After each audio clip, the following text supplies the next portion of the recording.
Hello, hello, hello, everyone. Welcome to the fourth episode of Behind the Pen.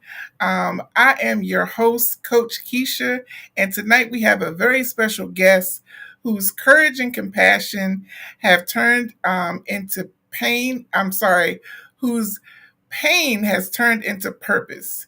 Our guest tonight is Patricia Fowler.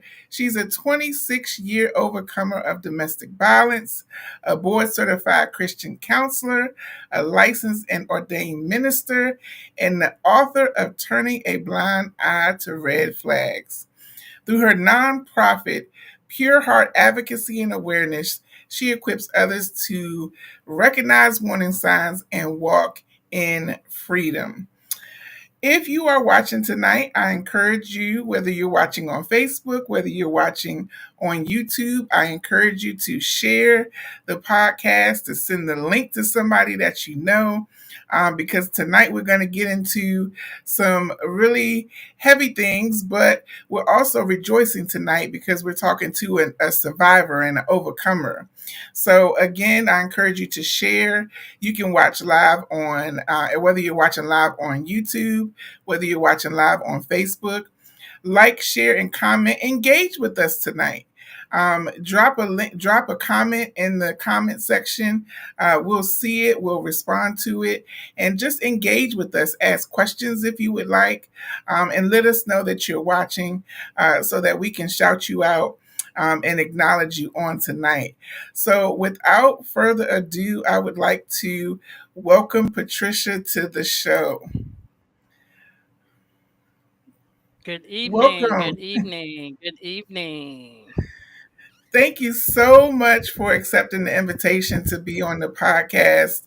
I just was so overjoyed when I saw your name come across, and I said, "Oh yes, we're gonna have a good conversation tonight." Yes, we are. And thank you for having me. Absolutely, absolutely. How you feeling tonight? I'm feeling great. I'm feeling great. Today was a good day, not no stress. So I'm feeling great. Good, good, good, good. So we're going to jump right into your journey to awareness. Being an overcomer, being a survivor. Now you lived through and overcome some incredibly difficult things, and you talk about it in your book, "Turning a Blind Eye to the Red Flags." What inspired you to write this book?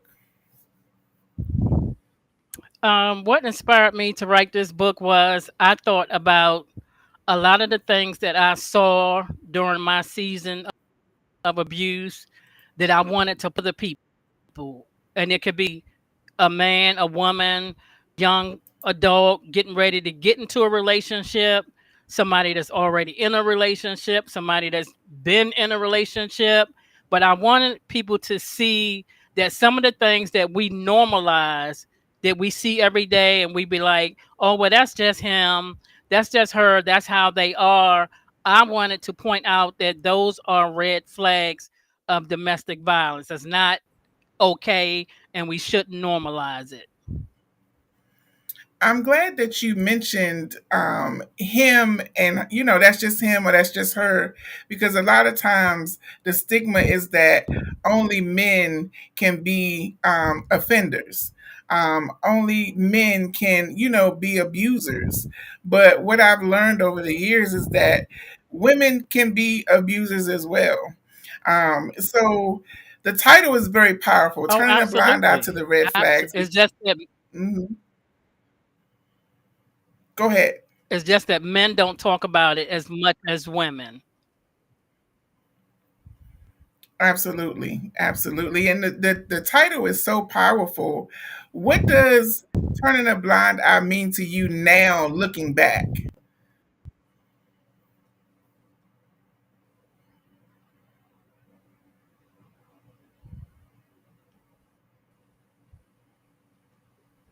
Oh, you Oh, I froze think up a little.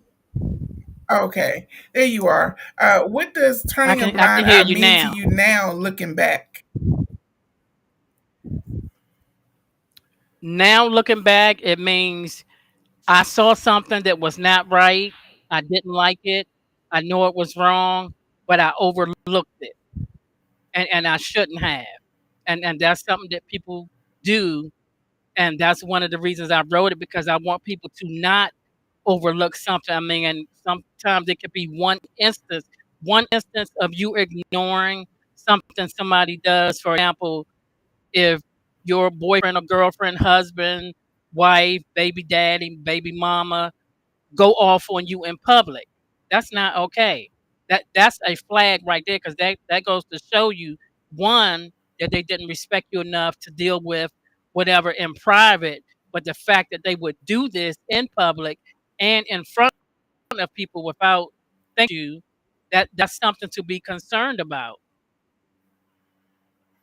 Absolutely. So you mentioned that you wrote this book because you didn't want others to experience what you did.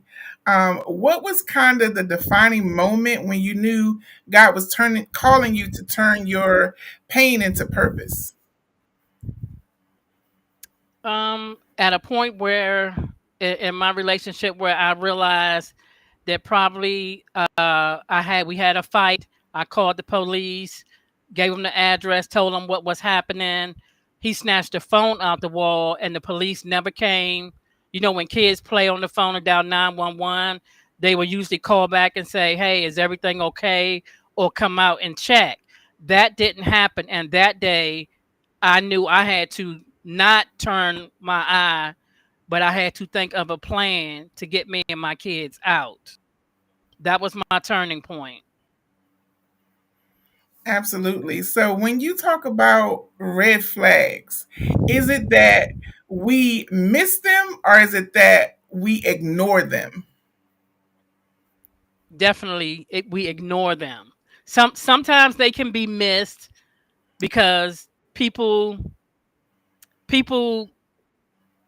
assume people's behaviors is just they say it's just them.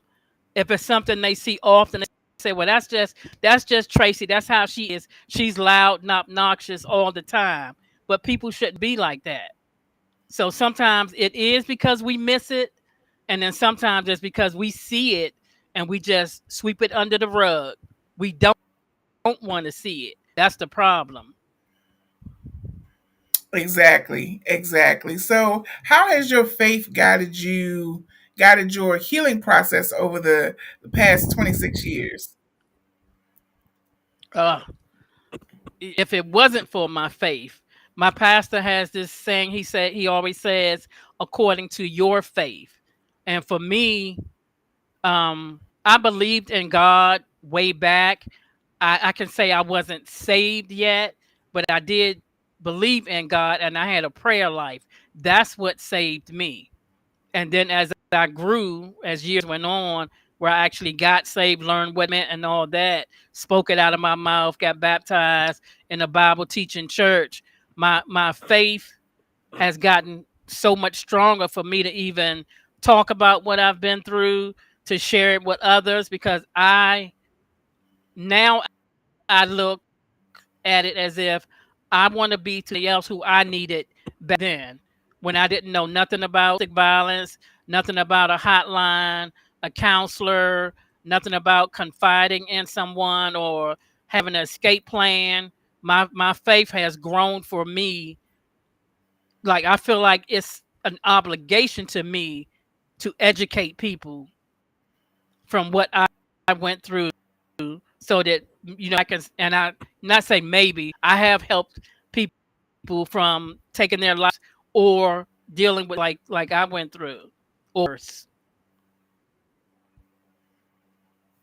Absolutely. And that's what I love about your book. It doesn't just tell a story, it teaches. I mean, you break down red flags that are often overlooked.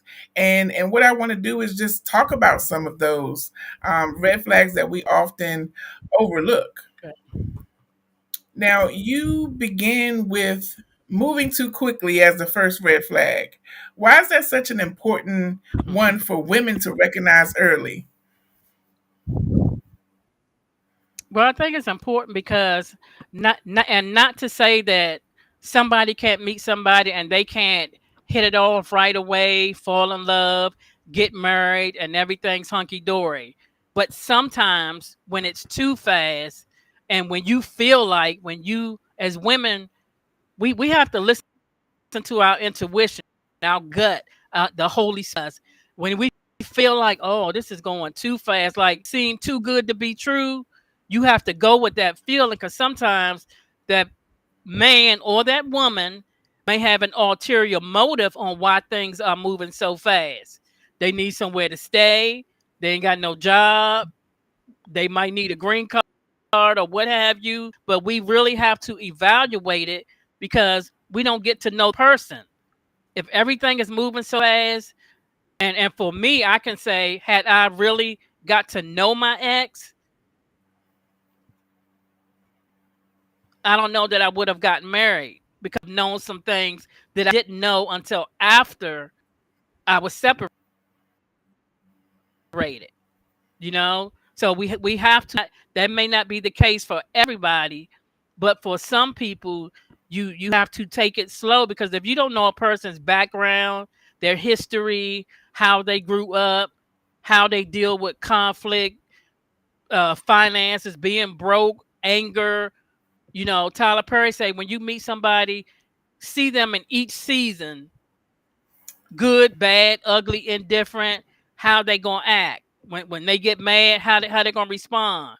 Are they gonna go off throwing pots and pans, or are they gonna, talk about it? Let's sit down and talk about it, see how we gonna work this out. Sometimes it's that, sometimes it's the opposite of that.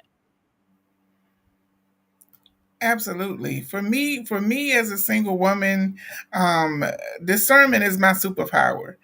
Because the Holy Spirit is a master teacher, the Holy Spirit is a master revealer.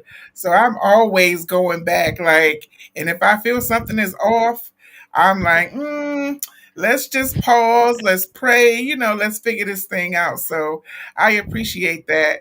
I know we live in this microwave society where we got to have it now and we want to move so quickly, but sometimes Yeah. we should slow down and watch and listen. So I appreciate that. Another I strong also theme in think your we book. should not. Go ahead. I was gonna say, I also think we should not just slow down, but more importantly, we should wait on God. That's where our issue comes in. We don't wait on God. We choose in our mate. My relationship was chosen. He was not sent by God. He was not. And I realized that, and like yourself, I'm single, been single for the last 8 years or so, celibate, and I will be, if until when God says otherwise. Absolutely, and that leads us right into our next question. Is a strong theme in your book is boundaries. Why do you think so many people overlook them when love feels new and exciting? Because he's so handsome, she's so cute, this my boo, my baby, and all that. We don't establish those boundaries. And when two people get together, and let's say it's a girlfriend and boyfriend, we're in a relationship, but we're just girlfriend, boyfriend, there's no ring. Where does the boundaries come into personal friends? Everybody know people before they meet somebody. So if I'm in a relationship with somebody and I have some male friends, and my new boyfriend is like, well, you got to cut them off. You with me now. I think it's a boundary to that. The woman or man has to, I wouldn't say they have to cut them off. There should be a boundary to the friendship. And I think as long as this person has made known, I'm with Johnny, but Johnny, I've known Henry for 20 years. We grew up together. We're friends. We kick it. Our families know each other. We're friends. That's it. And I think that's okay. Even when you're married. Now, a lot of people say they don't want their husband or wife having friends of the opposite sex. To each his own. But if you're secure in who you are, that should carry some weight. But there's still a boundary with you letting this person know. You can't call my phone all hours of the night. You can't, just show up at my house. You can't do these certain things because I have a mate, which you have to respect them if you respect me. I wouldn't say tell somebody to completely cut somebody off that they've known for 20, 25 years. That's a control factor. That's a control factor and an insecure factor. Absolutely, I agree 100%. We're just going to take a moment before we segue into our next question to say hello to Kristen Jennings. Hello, thank you for joining us on the podcast tonight. This looks like your sister, Maria. She says, "Good evening, my sister and Coach Yeah. Keisha from Monroe, North Carolina." Good evening. Good evening. We thank you all so much for Hey. joining us on the podcast tonight. Absolutely. So you talked about control, and I know that that is a red flag as well. Um, I want to talk a little bit about Oh yeah. isolation because you write about isolation and how abusers separate victims from their support systems. What would you say to someone who might be at that stage right now?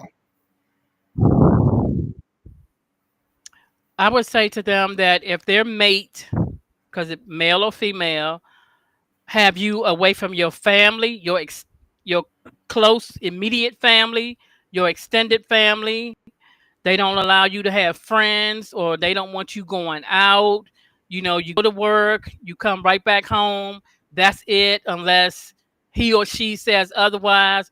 I would urge you to know that that is not okay and that you should make some changes about that because that isolation is keeping you away from that you know and love so they cannot see and know what's going on with you. Absolutely. I think that's probably one of the biggest red flags that I have witnessed, just being an outsider looking in on other relationships. When that isolation happens and they're cutting you off from friends and family and even just bringing you into a place of seclusion, that has always been one of my biggest red flags because we should always have a support system outside of our mate. If it's a good girlfriend, Yep. a homeboy, we should always have that support system. Our pastors, our church family, we should always Mhm. have that. Very important. Absolutely. Now, one of your most striking points was about financial control. How does financial dependence keep victims trapped? Well, if you have a couple and the man makes all the money, he's the breadwinner, he controls the household finances, and the female say she has a toddler and she's a stay-at-home mom. She may want to leave her situation, but because she doesn't have a job, she doesn't have money, she's on his health insurance, and for the baby, that's going to keep her stuck there. That's going to keep her stuck. So that's why we tell people if you're in that situation and you want to get out, you have to plan exit. You tell people you pack a backpack with clothes for yourself and your child. You get a prepaid debit card and put money on it whenever you can. So when you leave, you have money for yourself and your child. You can have somewhere to stay. If you don't have somebody that's going to take you in, you can go to a hotel and you're not worrying about where am I going to go with my 2 year old baby. It's cold outside. You get a copy of I tell anybody, get copies of your important papers, your ID, your birth certificate, driver's license, school records, shop records. Get copies of those and put it somewhere. If you can leave a copy with somebody you trust, do that. Or if you work, I say put it in a folder, take it to your job and put it in a drawer. Because once you leave, you don't want to have to go back to that house for nothing. For nothing. I've seen several movies and trainings where somebody had to go back for clothes for their child and they never made it back out. So once you leave, you get that opportunity. you have to go. There's no turning back. Absolutely. And it's such a sad situation, how sometimes a lot of victims just feel so trapped, and just because they're isolated, like you said, they don't have any means for themselves, but there is hope. There is programs. They just have to reach out and gather up the courage to say something about what's going on. And sometimes that's the hardest thing to do, is to say, this is the situation that I'm in. And a lot of times we may know of somebody that's in a situation. We can, I mean, I know people, we you can give them all the resources, number, this and that, but it's not until they decide they want out that something's going to happen. And we cannot beat them up for that. We can't be mad at them. We have to stand in solidarity with them. So when they're ready to leave, that we can help them. But the best thing we can do is let them know, I'm here for you when you're ready. But it's not until they get made up in their mind, this is not the life for me. I've had enough. This is it. I'm done. Absolutely. Now, I've never experienced it, but I have witnessed it. Happen in front of me. I've heard stories about women, who've gone through it, and for a long time, I had the viewpoint that, I wish I was in that situation, and I would do such and such and such. We say that until we're in the situation, because we really don't know what we would do until we're in it. And so it took me doing a Bible study at a transitional home for women who had experienced domestic violence, and just hearing their stories and getting to interact with them one on one. It completely changed how I thought about it and how I viewed it. Because it's so many things that are outside of your control, but that really changed my viewpoint. And you don't know what you would or wouldn't do until you're in the situation.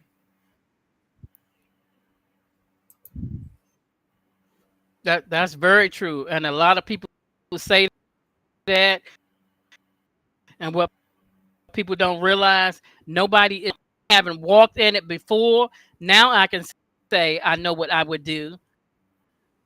I'm not going to say, but I know what I would do because I've learned certain things. So it's certain things I'm not going to tolerate.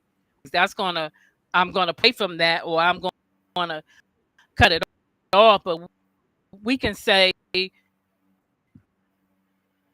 I would, I would never. That saying is just not true. You don't know what would happen or what.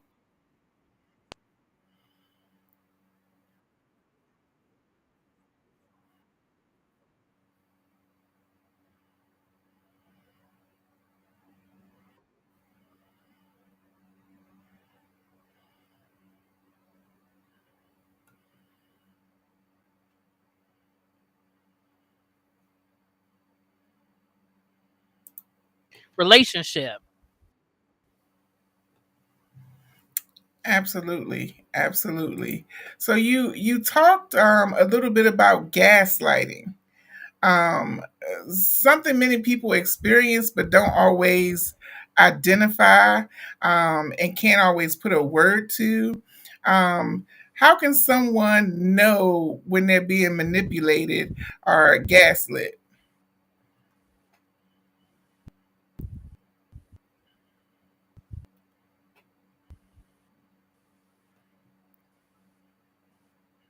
I think we might be having a Did I small lose technical difficulty. the Just bear with connection? us.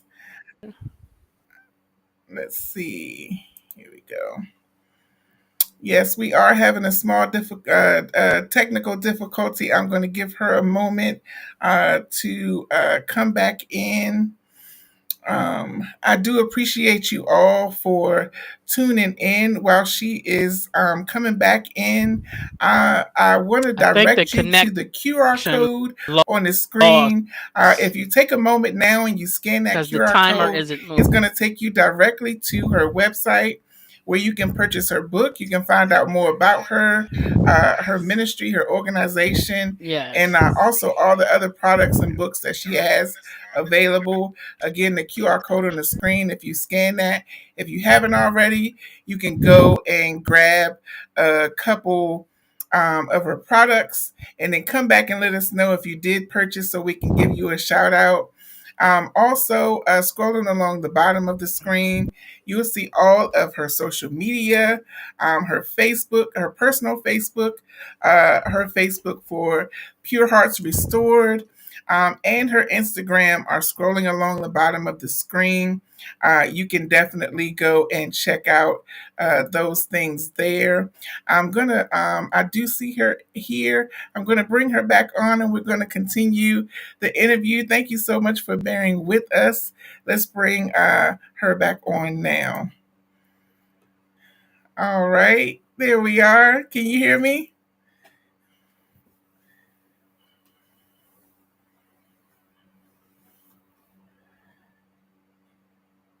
Can you hear me okay?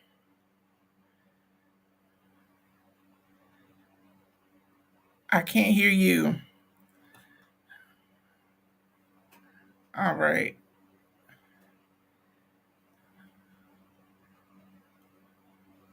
All right. Give us just one moment.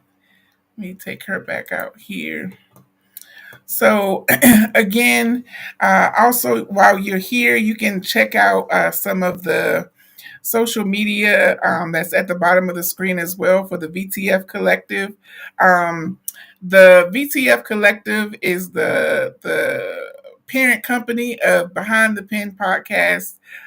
If you would like to be on the podcast, you can go and check out our website, the VTF Collective .com. You can click on Behind the Pen, and then you will see all the information there to be able to sign up to be on the podcast.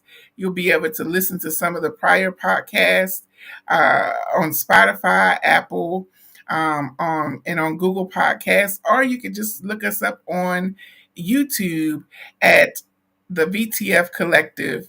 It's youtube.com and the VTF Collective. We're just going to see if she can come back in and see if we can finish out the rest of our interview. It's been so much wonderful information that anybody should can take advantage of. Recognizing red flags is so important. Not just in terms of relationship, like romantic relationships, but even friendships. So I see that she did just pop back on. Let's see if we can bring her back on so we can finish this wonderful interview. All right. Can you hear me?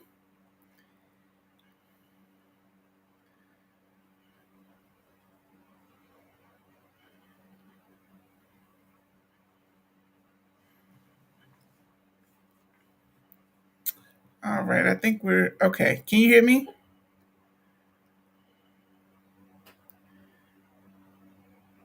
We can't hear you. Can you hear me Try now? again. Okay. Yes. Yes, we Can you hear can. me now? Perfect. Yes. Okay. No worries. I don't know No why it keeps worries. kicking out. We're gonna get through the rest of this interview, and we are not gonna get kicked out because this is important information. So I think the enemy is just upset that this information is getting out to the people. That's okay. So what I was asking was you talked a little bit about gaslighting and something so many people experience but don't always identify or can't always put a name to. How can hmm someone know when they're being manipulated or gaslit?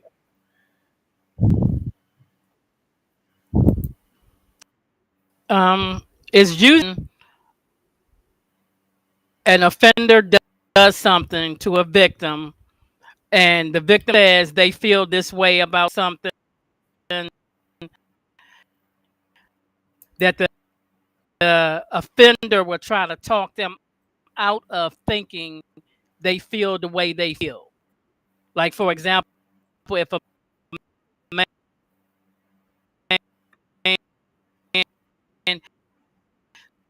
beat a woman up and she says, "Well, I feel," I'm trying to think of around and say, he's, well, you hurt my, he's going to make it, he or she is going to make it about themselves, but they're going to make you feel like how you feel is invalid. That's how they gaslight you, to make you think you not feel what you really feel or think. Absolutely. And I was as you were coming back on, I was talking about how that can happen in a number of different relationships, not just romantic relationships, but gaslighting can happen within the Oh yeah. workplace, in friendships, or in parent relationships with the children. It's across the board, but it's Hmm. definitely a red flag to watch out for in romantic relationships, for sure. For It sure. is. If you could tell a young woman just one red flag to never ever ignore, what would it be?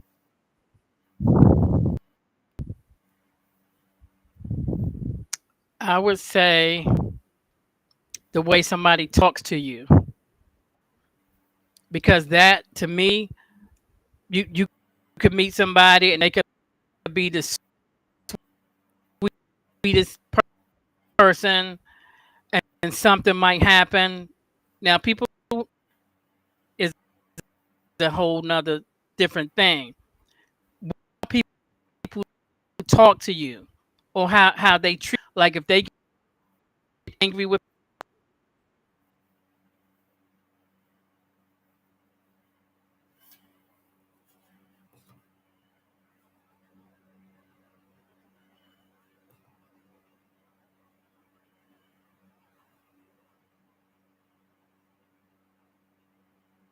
I think we might have lost our sound again. Let's see. Okay, perfect. Perfect.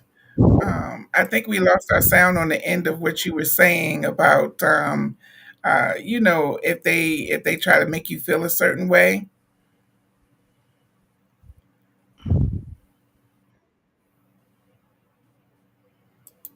yeah, because you're going in and out. Okay, all right. Now I hear you clear, but I did see the What could little you sign repeat? that said connection. Could you repeat the one red flag you were saying that a young woman should never ignore? Is that the way your boyfriend, child's father talk to you? If they talk to you in an aggressive manner, that is not okay. And usually, if they can blow up on you or get irate, whether in private or public, that's not a good thing. That tends to tell me that, one, they have a temper, and that, two, they can do worse than that. And sometimes when they get irate like that, that usually leads to physical abuse. Absolutely, absolutely. I agree 100%. A lot of times, like you said before, people just say, that's just the way I am. That's just the way I was raised. That's what we do in my family. But sometimes that type of behavior and that you know loss of control of your emotions, that's a generational curse. That's something Hmm. generational that you have to stop and that you don't have to Absolutely. be a part of.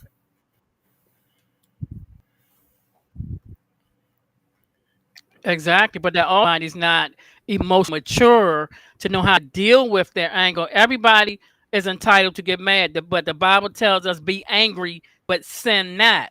And that you yelling and cussing me out, calling me the B word, that's a sin. So you can be mad, you go chill out, calm down, come back, recollect yourself. We can talk about it, hash it out. But all the yelling and screaming or getting mad in my face and stuff like that, that's not okay. That's not okay. And nobody should accept that, a woman or man. No one should accept that. Absolutely, absolutely. Now, it's one thing to read about red flags and to hear stories, but it's another thing to live through them like you have. Let's talk about your turning point and when enough truly became enough. Because sometimes, we say enough is enough, but we have to get to that point where our words and our actions start to line up. So, um, in the book, you wrote, when you love someone more than you love yourself, you tend not to see the bad in them. How did that realization change your perspective on self love and faith?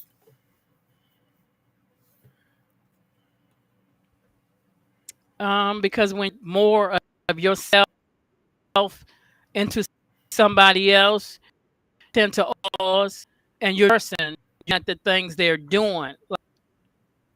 I, you know, most people get married. Myself, when I got married, I wanted to be married. I was excited about it. I thought it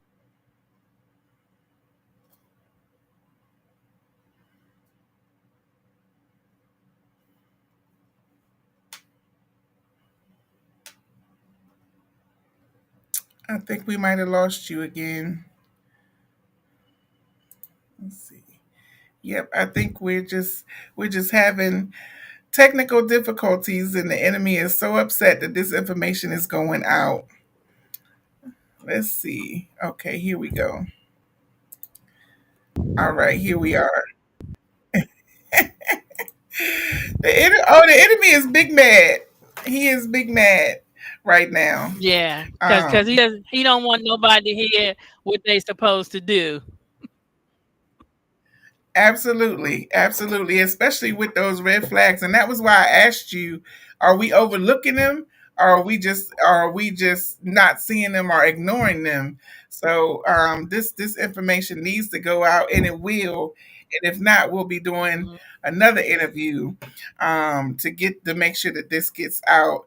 Now, what is the moment that you would say somebody needs to get to within themselves to say that enough is enough? Is there a moment, or is situational for each person? Yes, I would say it's situational for each person.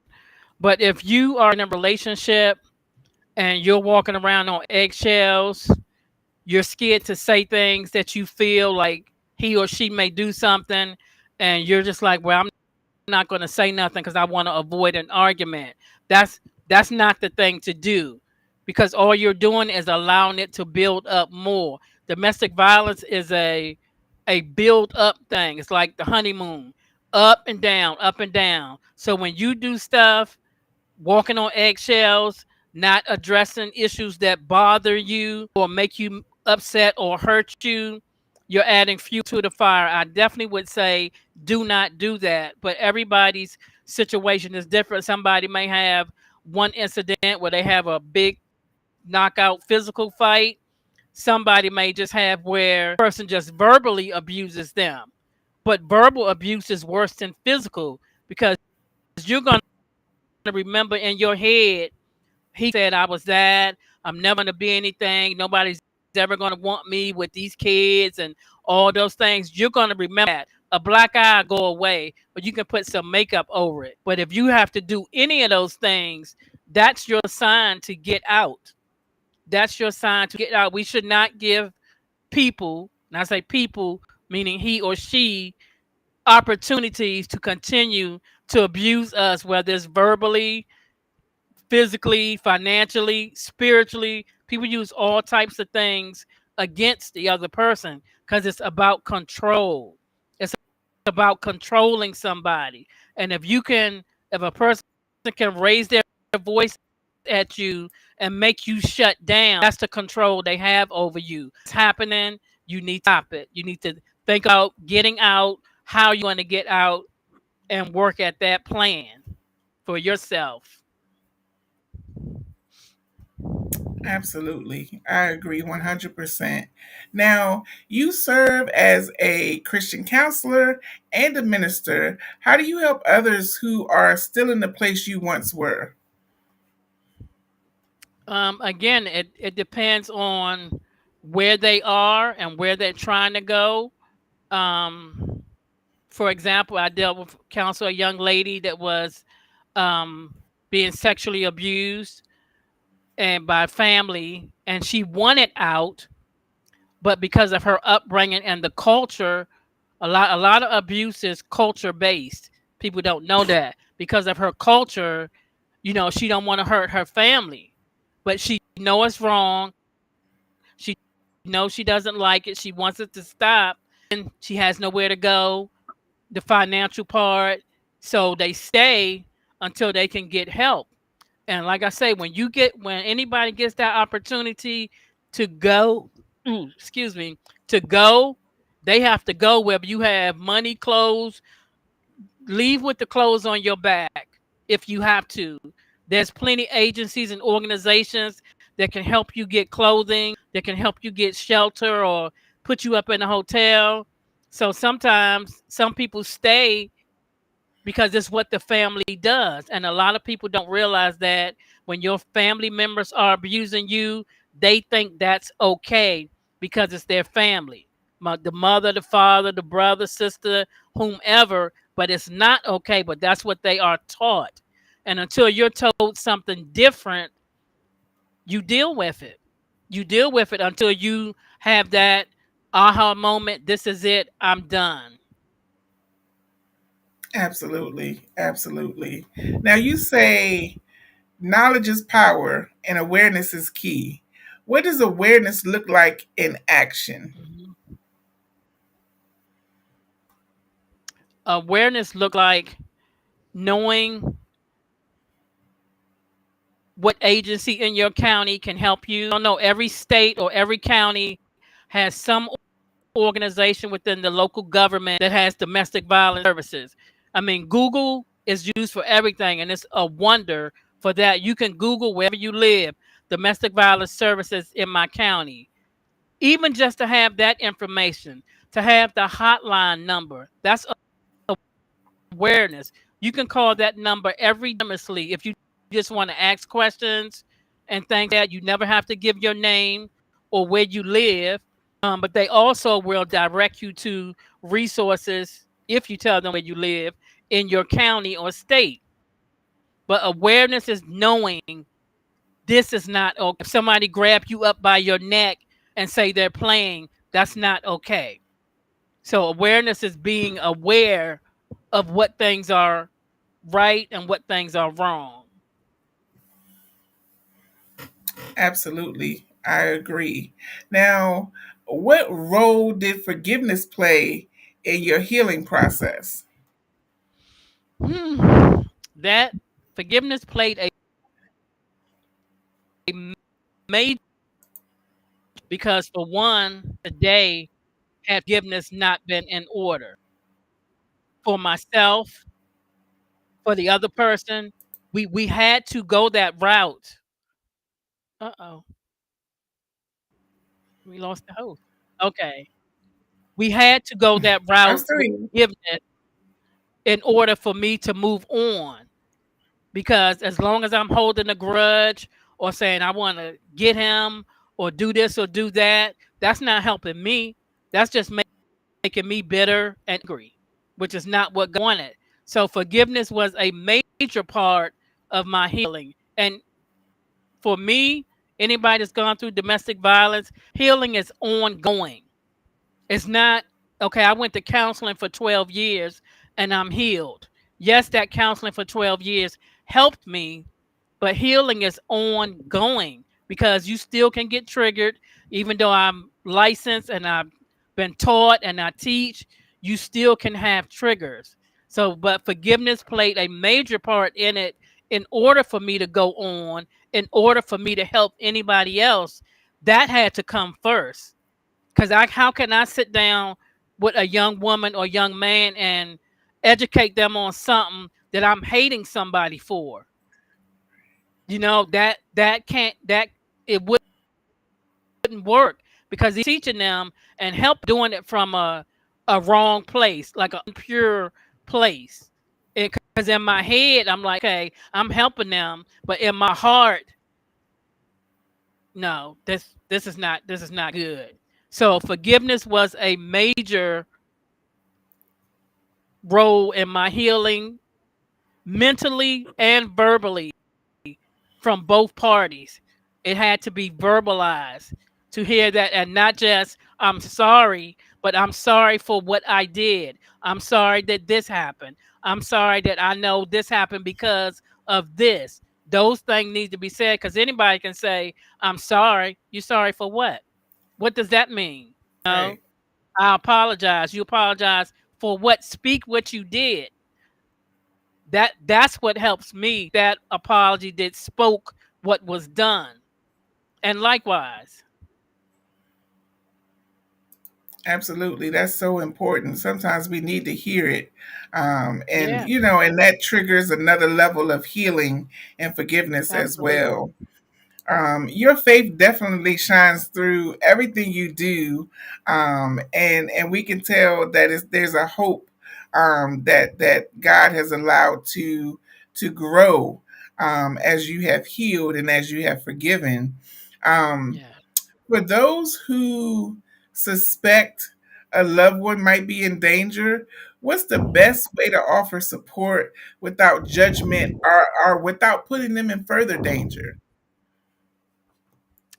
I definitely would say let them know that, I noticed some things going on. You don't have to be specific in it, but just say, I see some things going on with you and Kenny, but I want you to know that I'm here for you. When you want to talk, when you need an ear, if you just want to cry or scream, I'm here for you without judgment. And when they tell you something, believe them. A lot of people don't tell because people don't believe them.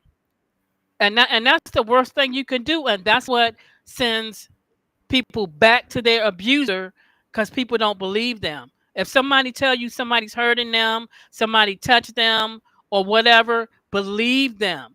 And even if something in you says, I really don't believe it or whatever, if you're that person's friend, family member, or you love them, believe what they are saying. The best thing we can do is let somebody know we're here for them when they need us. Because if we try to say, well, girl, just leave him, or you should leave her, do this or do that, it's not going to happen. It's going to push them closer together.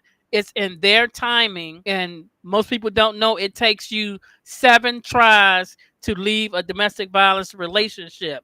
And when you get to that point where you get some courage and you get your back up and you're like, I'm ready to leave, I want out, you best bet that's the time they're going to try to kill you. When you take your life back, that's when they really get enraged. So just letting somebody know I'm here for you. Whatever you need me to do, if you need to leave some clothes at my house, if you need to stay over here, or I can get you a hotel where you go, do that. But don't put stipulations on them or commands because that's not going to help them.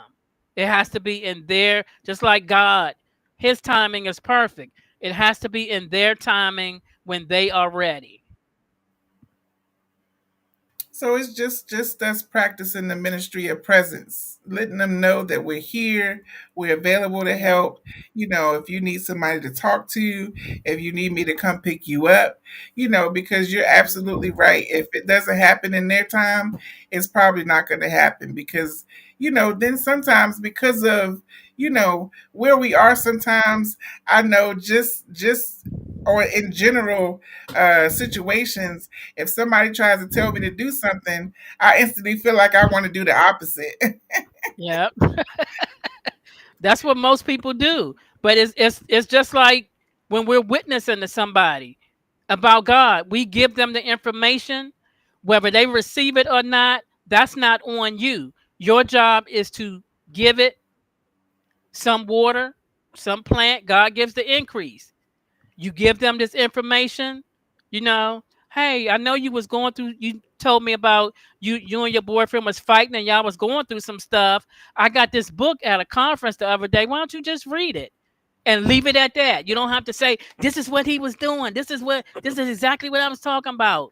Don't beat them down. Don't beat them down because most of the time, sometimes they know what they're in, but they in their head they haven't figured out what am I going to do about it. And then when you don't know people's situations financially, if you got a single mother with 4 kids, who's going to take them in? I don't want all these kids running around tearing my house up, eating all my food.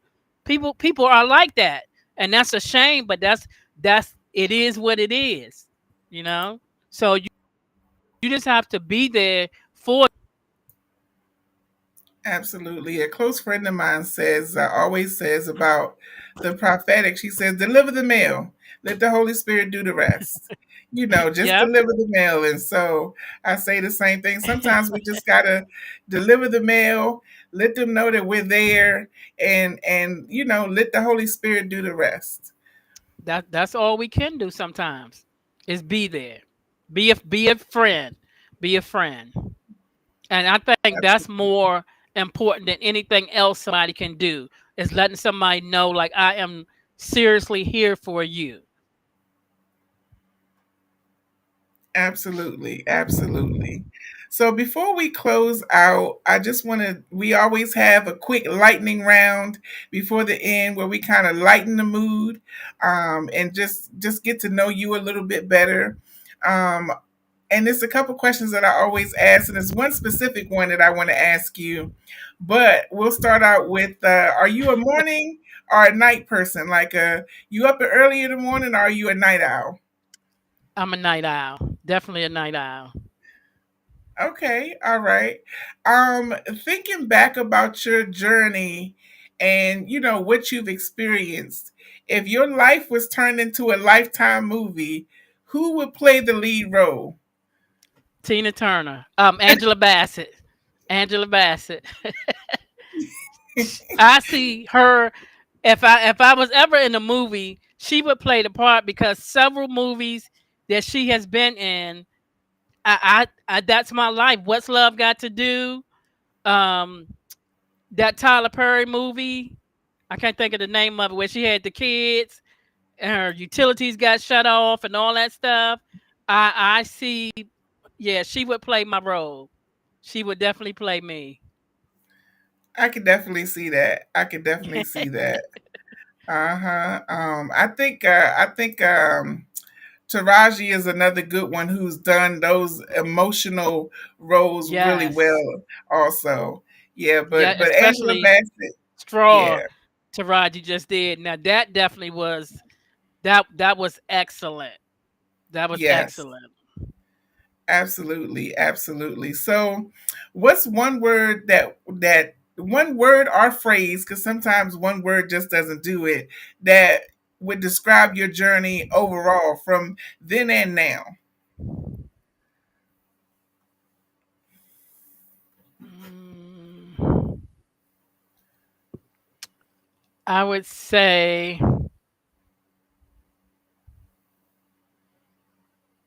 mm, I would say I started at the bottom, now I'm here. Absolutely, yes, yes. Because it's definitely been a journey from places where we may feel like you were at rock bottom. Yeah. So absolutely, I agree. What And I've is I've felt that. Yeah, yeah. What is an encouraging scripture that you would share with anybody that's watching right now who may find themselves in situations that we've discussed tonight? Psalms 23, which I have tacked around my apartment. The Lord is my shepherd, I shall not want. The scripture is longer than that, but that particular sentence in it, I focus on that. I focus on that a lot. A lot. The Lord is my shepherd, I shall not want. Absolutely, absolutely, and I mean that is you're absolutely right. That just first part is so powerful in and of Hmm. itself. Yeah. The Lord is my shepherd, which means that he covers you and he's gonna come get you. Yeah. He's it's just He's so many. protecting me. He's providing Yes, for me. He's comforting me. He's teaching me. He's leading me. He's guiding me. He's doing it all. It's not me. He's doing it all. He's doing it all. absolutely. I love it. Well, your courage and your transparency tonight has been such an inspiration. You've shown us what it looks like to break a cycle, and to come to a place of healing and restoration, and also be able to use what you went through as a platform to heal and help others. Um, so, Absolutely. what's one thing that you would want listeners tonight, viewers tonight, to remember from your story? I would want them to remember that broken hearts can be restored. I Broken love hearts it. can be restored. Absolutely, absolutely. Because God is a master restorer and He can put things back together better That's than right. anybody else could. That's right. He's a I love it. peacemaker. Yes, I always say that God is my priest, protector, and provider. Like He's got me. He's got me. He Um, does when you let him. When you let him.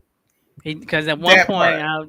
I'm struggling with him, but now I let him have it. I let him have it. But he does what he needs to do. He really does. Because I could have been in the psychiatric hospital or elsewhere, but I'm grateful that I'm not. Grateful that I'm not. Absolutely. Absolutely. And we're absolutely grateful that you're not as well, because you were able to be here us tonight. And I just thank you so much for joining us on this episode of Behind the Pen. Um, I just thank you, everyone who joined in. Maria stayed with us the whole entire time. And I appreciate you for that, for staying with us. Again, the QR code at the top of your screen. If you scan that QR code with your phone, you'll be able to go to Patricia's website where you can learn about her ministry, where you can see other books she's written. And also, she has a lip gloss line. Is that correct? That is correct. So go and check out her website, support everything that she's doing. She has some events coming up that are and will be posted on her website. I know there's one coming up that we need to post on the website. So go and check her out. Make sure that you support her, and make sure that you pick up this book. And you can pass it along to somebody who you think may need it, or you can just make yourself aware of red flags that you might need to pay attention to. So again, Patricia, I thank you so much for being on the podcast tonight. Is there anything you want to say in closing? Any words of encouragement?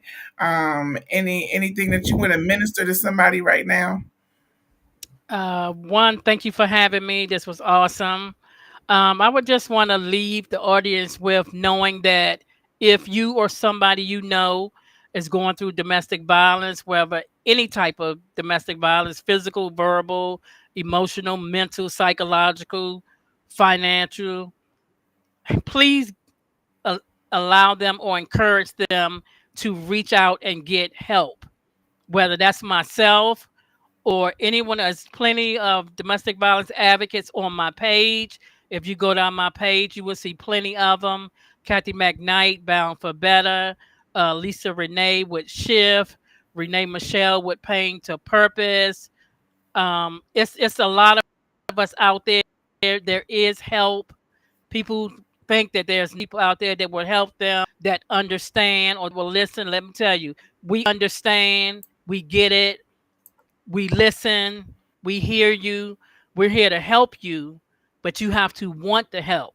We can't want it for you more than you want it. We can't want it more for you than you want it for yourself. So if you know somebody please reach out and get help or call the domestic violence hotline at 1-800 799 7233.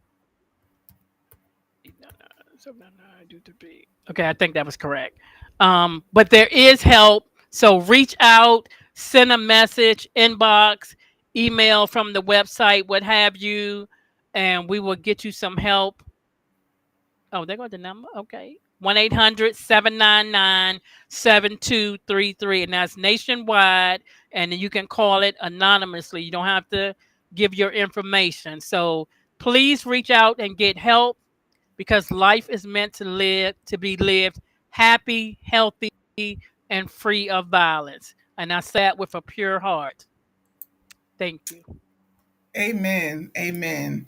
So again, that number is anonymous, it's nationwide. Call. You have an advocate right here that we're speaking with that you can reach out to, and who knows where you are and what you're going through, and what you've been through, so she can relate in a way that nobody else would be able to, that has an experience would be able to relate. Again, thank you so much for everybody who's tuned in. Don't forget to subscribe to the podcast on Spotify, to subscribe to the podcast on YouTube. If you know anyone who's interested in sharing their story on our podcast, an author who's interested in sharing their story, please send them over to our website. It's listed at the bottom of your screen, thevtfcollective.com. They just have to click behind the pen and they'll be able to fill out the information there. Um, Again, we are concluding our episode, our third episode of Behind the Pen. And I just thank you so much for being a part. Don't forget that your story has power to heal others.